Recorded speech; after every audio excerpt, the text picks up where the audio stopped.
Hey guys, what is up? Good morning. It's Rules for Rebels here, and in today's video we're going to be talking about the paradox of choice, and we're going to be tying it into one of the potential reasons why your Shopify store is not selling items. So in this video I'm going to be sharing a real world story or example, actually a couple of them, explaining the paradox of choice.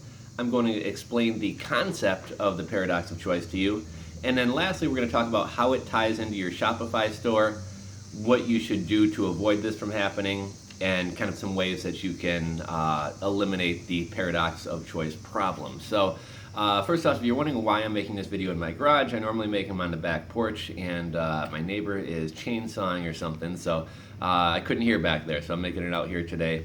And if you're wondering why I look like crap, I went to Greek Fest last night, had a little bit too much wine, and wound up being a late night, so it's super humid, super hot today, and I'm sitting here drinking my hot coffee a little bit like, hungover and not so clear-headed. But we do have a great video for you guys today. So let me start off by sharing a story. So earlier this weekend, me and my girlfriend went out to lunch with her parents. Now, we went to one of my favorite restaurants. It's just like a little diner, family restaurant, kind of the type of place you would see on diners, drive-ins, and dives. It's one of my favorite places. Nothing fancy, but like everything is cooked from scratch. Everything they make is fantastic, and they have a huge amount of choices of things that you can potentially get. So me and my girlfriend were there, and we're flipping through the menu, and I think the waitress came 3 or 4 times, and none of us were ready to order. And the reason is this place's menu is literally like 10 pages long. It's like the Cheesecake Factory times 2. And not only do they do breakfast, lunch, and dinner, they serve breakfast all day. Also, among like the dinner offerings, for example, they do Mexican food, they do Chinese food, they do all the diner classics like meatloaf, country fried chicken, country fried hamburgers, all that type of stuff, all the American classics, Chinese, Mexican. They have a big seafood selection, they do pasta and Italian stuff, so they literally have everything. So when you go there, you might go in there thinking you want breakfast, and then you see everything else and you don't know what the heck you're going to get. So it feels like every time I wind up getting there, even though they have everything they make is really good, I always wind up getting French toast because I'm just so overwhelmed by the selection that I just kind of go to my fallback, which is French toast. And they actually make probably the best French toast I've ever had. But I don't necessarily always want French toast, but just the overwhelming selection of choices has me revert back to French toast. And I notice my girlfriend does the same thing. And so this is basically the paradox of choice. Now, choices are good. If you only offer vanilla ice cream, you're going to miss out on some potential customers because not everybody wants vanilla ice cream.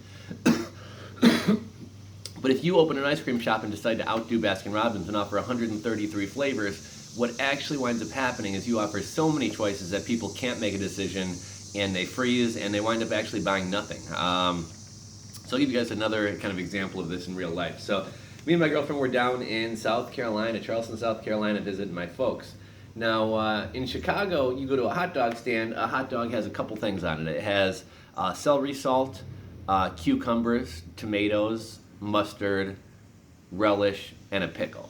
Now, that's kind of the Chicago thing. Other places, you may get ketchup, mustard, whatever else.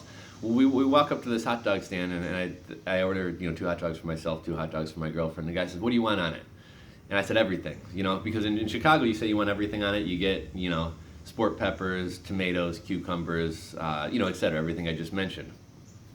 Down there, this hot dog place, it's kind of a cool place. It's connected to a little hardware store, and they have a list of literally, I think it's over 100 different toppings you can get on your hot dog. So like bacon bits, sauerkraut, sour cream, mayonnaise, like everything under the sun. And we all had kind of a good laugh at me asking for everything on my hot dog, 100 and something toppings on a hot dog. But when it came time to actually order, I couldn't make up my mind out of these 100 toppings. So what did I get? I fell back to my go-to, which is, sport pepper, everything that comes on a Chicago hot dog. My girlfriend got something interesting. And we could use the same example for you go to a place that offers like 100 different ice cream toppings, and where you could do this crazy mix that you've never had before. What are you going to wind up doing? You're going to wind up getting sprinkles, or nothing at all possibly, because you can't even make up your mind. So that's essentially the paradox of choice. Offering people too many choices makes them freeze, and they wind up buying nothing from you. So I'm going to share a business example. This isn't from my business. This is actually, a study from a book. So there was a study done by a business. They were trying to roll out a new line of like luxury jams, mango, chutney, spread, whatever. So in the first test, they offered 26 jams. Now, they had a ton of people come to their stand. On average, people tried 3 jams, and that's how it went. In the other part of the study, they offered 6 jams instead of 26 jams. They didn't have as many people visit the stand as when they offered 26 jams, but on average, people tried the same amount of jams, 3 jams. So when they offered 26 jams, people tried 3. When they offered 6 jams, people tried 3. The big difference, however, came when it came to their actual buying behavior. How many people bought jams out of the 26 and how many people bought jams out of the 6? Well, interesting enough, when they did the 26 jams offered for tasting and purchase, only 3% of people bought a jam. On the other hand, when they offered 6 jams, 30% of people bought jams. So by offering less choices, they actually wound up selling more jams. So choice is good, too many choices are bad. And if you find this concept interesting, check out, there's a book by a psychologist actually named Barry Schwartz. And it's sort of like, if I had to compare it to a book, it's sort of like The Tipping Point, you know what I mean? Just in kind of like analyzing consumer behavior and breaking it down to kind of the psychological and emotional aspects of why, people do things basically. So you're probably wondering, how does this translate to Shopify? What does this have to do with Shopify, right? So this is probably a more common problem I see amongst dropshippers, and I'll tell you why. Like, you guys have seen people's Shopify stores where they have like 3,300 products on their store, right? And there's like all these different categories, and you can search, and there's all these different things. What actually winds up happening is people get so overwhelmed and so sick of searching for stuff, and even if they have something in mind that they want to buy, it's so hard for them to find it that they're not even going to make the purchase. So I'll give you guys an example of something that restaurants do. So this restaurant that I go to that has, this 10, 20 page menu, whatever, with all these things, they also have a bulletin board in the front and a separate menu that they bring out with specials. Now, on the specials page, there may be somewhere between 6 and 10 specials. Now, I go to this, it's been a while since I've been there because I moved a little bit further away, but I go there on a regular basis. Now, these 6 or 10 specials do not change. They may have one special item, but if I go in there a year from now, it's going to be the same specials as it was today. Now, why do they do this? Well, guess what? A lot of people are going to have a hard time flipping through this 20-page menu trying to figure out which item they want to buy, right?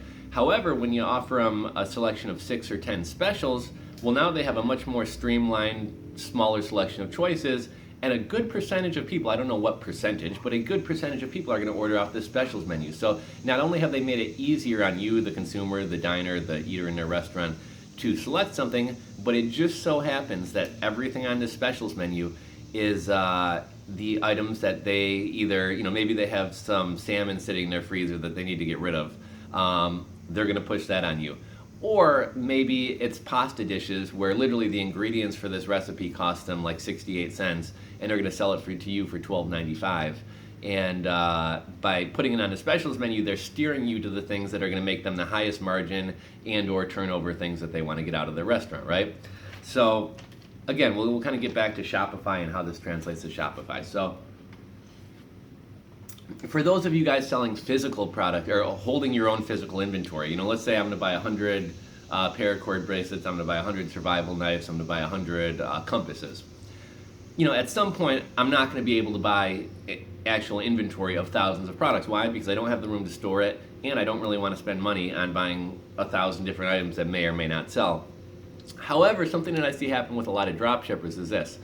You get hooked up with a dropshipping company, and they have a catalog of 3,600 different items that you can dropship. So I think a lot of people decide, well, hey, I was just going to sell Bluetooth little mini speakers, but this company also sells, headphones and kitchen mixers and this and that. And, what if somebody who comes to my store to buy a Bluetooth jam box, also needs a kitchen mixer? If I don't have a kitchen mixer on my website, I'm going to miss out on that sale.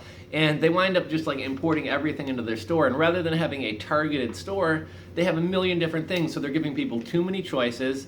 And then if people visit their website and they actually do know what they want, you're making them search through all this nonsense that they don't even want just to find that one item they do want. So in my opinion, the only places that are going to be offering a wide selection of stuff are going to be like eBay and Amazon, because they have a huge selection of reviews. People know that you can go there to buy anything, and people will go to Amazon and buy anything, and it's not a problem having things, having too much selection.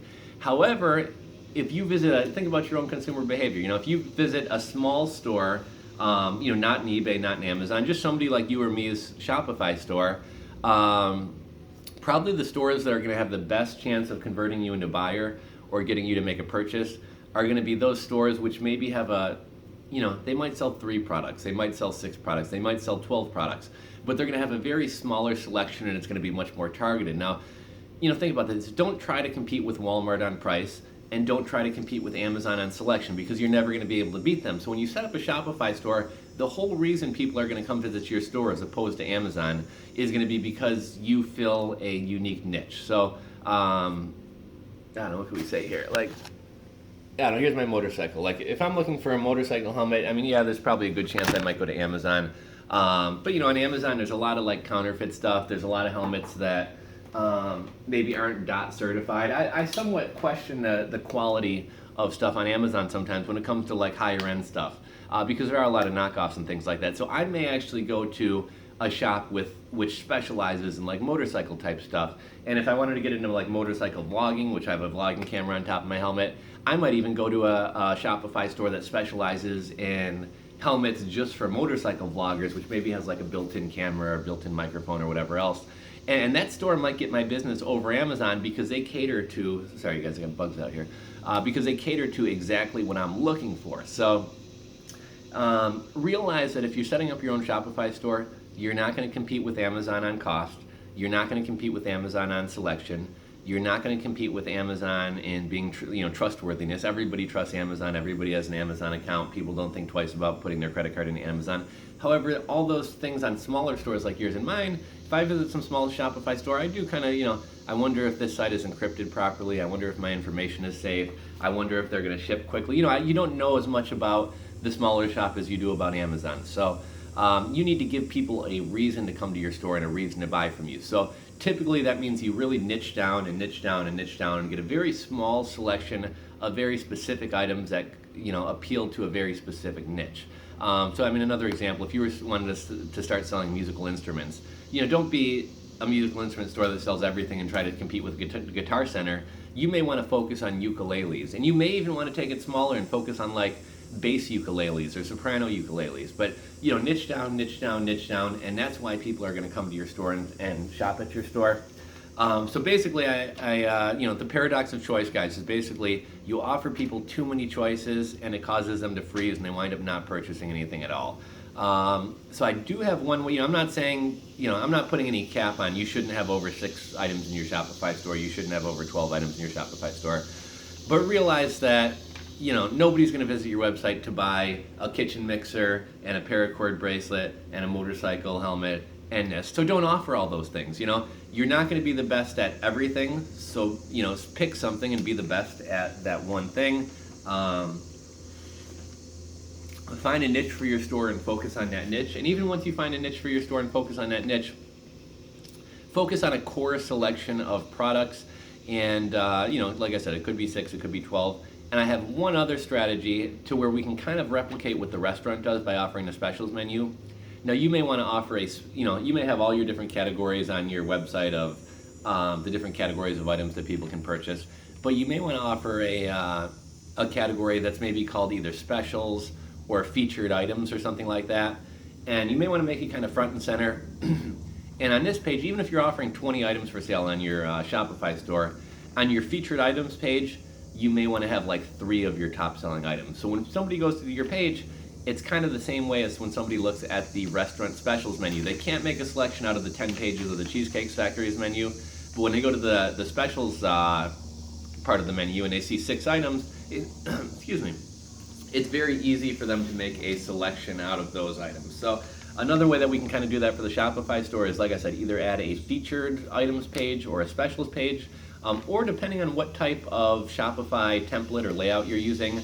I really like the one, I forget what it's called like Skybuster or Skylight or Starlight or something like that, but it's basically like the default template, and it's got 4 slides that scroll across. And you can use these, you know, somebody could go to the top of the page and click your catalog and look at your entire product catalog.